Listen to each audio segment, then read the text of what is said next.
न शालिग्राम, न पूजा विधि, फिर भी भगवान प्रकट हो गए। एक धन्ना जी करके भगवान के भक्त थे, छोटे से थे। घर में संत आए, संत शालिग्राम भगवान की सेवा करते थे। अब धन्ना जी बैठ करके देखते थे और देखते ही बड़े खुश होते थे। कभी दही से स्नान, दूध से स्नान, पंचामृत से स्नान, जल से स्नान, इत्र आदि लगा के, तिलक लगा के उनकी आरती पूजा, तुलसी अर्पण, ये सब देख करके धन्ना जी को बड़ा आनंद आता था। अब भले ही खेल के रूप में सही, धन्ना जी को बड़ा मन लगता था उस।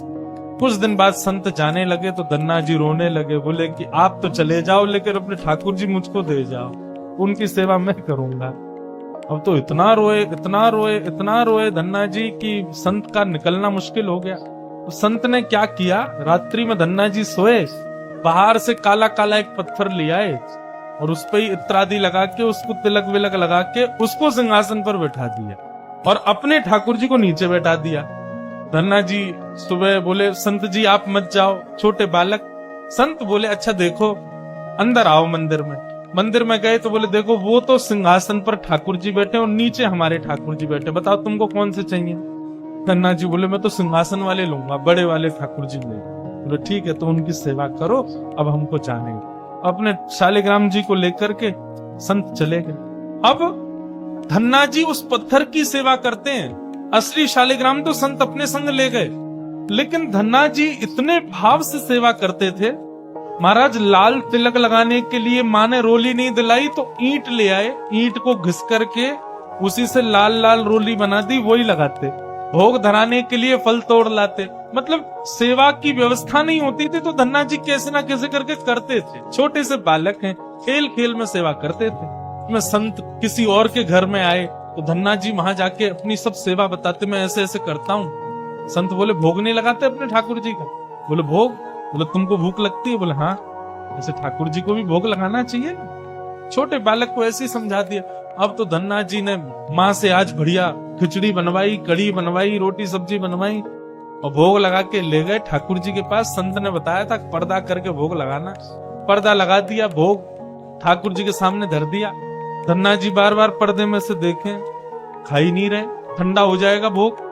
ठाकुर जी खा लो जल्दी से, देखो बढ़िया गरम गरम कढ़ी लाया हूं और खिचड़ी बनाई, मैया ने घी डाला, उस पर पालो प्रेम से।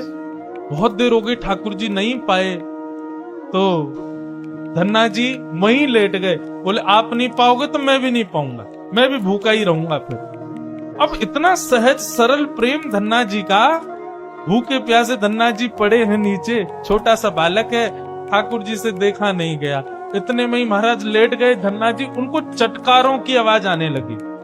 चटकारे, जैसे कोई आदमी को ज्यादा स्वाद आए तो अपनी उंगलियां चाट। धन्ना जी बोले, ये चटकारे कहां से आ रहे हैं? जैसे ही पीछे देखा, पर्दा खोल करके तो नन्हे से बाल गोपाल प्रकट हो गए हैं और धन्ना जी के सुंदर प्रसाद को स्वीकार कर पा रहे हैं। असली शालिग्राम नहीं थे धन्ना जी के, पत्थर की सेवा करते थे, लेकिन भाव और विश्वास इतना ठाकुर जी के प्रति, ठाकुर जी प्रकट हो गए।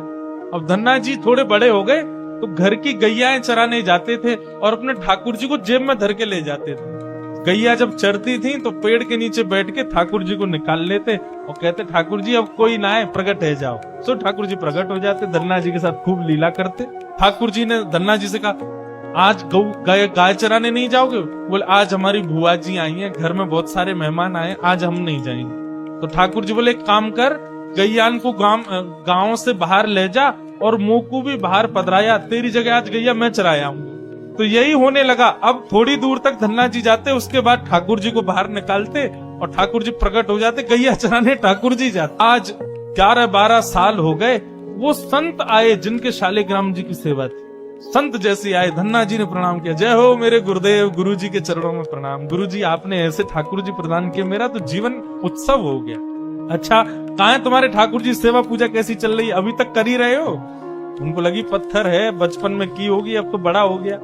कहाँ है तुम्हारे ठाकुर जी? बोले ठाकुर जी अभी नहीं है, ठाकुर जी तो गैया चराने गए। संत बोले मतलब? बोले हाँ, मैं कभी व्यस्त होता हूँ तो मैं ठाकुर जी को गैयाओं के संग भेज देता हूँ, ठाकुर जी गैया चराने जाते। संत बोले पहले तो छोटा था, अब तो इतना बड़ा हो गया, ये अभी भी बचकानी बातें करता है। अरे लाला ऐसे मत बोला करो। तो नहीं सच में ठाकुर जी गैया चराने गए। आपको विश्वास नहीं, शाम को चलो मेरे संग। गुरुजी को लेकर के वन में गया तो वन में गैया है चल रही थी। बोले कहाँ है तेरे ठाकुर जी? अरे देखो वो दोहरी गैया के पीछे पीछे हाँक रहे हैं वाकू, पीछे पीछे चल रहे हैं वाक्य, देखो ठाकुर जी दिख तो रहे। गुरुजी बोले हमको नहीं दिख रहे। धन्ना जी दौड़ के ठाकुर जी के पास गए, बोले मेरे गुरुजी आए, उनको दिख जाओ।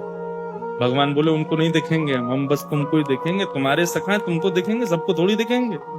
अरे भैया ऐसा मत करो। क्यों? बोले आपको और मोको एक दूसरे से मिलवावे वाले तो गुरुजी हैं। गुरुजी यदि मुझको नहीं देके जाते आपको तो आप मुझे कैसे मिलते? मेरे गुरुदेव हैं, इन्होंने ही तो मुझको दिया था आपको। ठाकुर जी रीझ गए, पुनः पुनः धन की भक्ति, ऐसा भाव। इतने में ही नील माधव नीलमणि ठाकुर जी प्रकट हो गए। दूर खड़े गुरुदेव के एक एक रोम बिलखने लगे, रोने लगे और धन्ना के चरणों में प्रणाम किया। बोले हम सच्चे शालिग्राम से प्रकट नहीं कर पाए, तूने सामान्य पत्थर से प्रकट कर दिया ठाकुर। हम अष्टयाम सेवा से प्रकट नहीं कर पाए और तूने सामान्य पत्थर घिस घिस के तिलक लगा के प्रकट कर दिया ठाकुर जी को।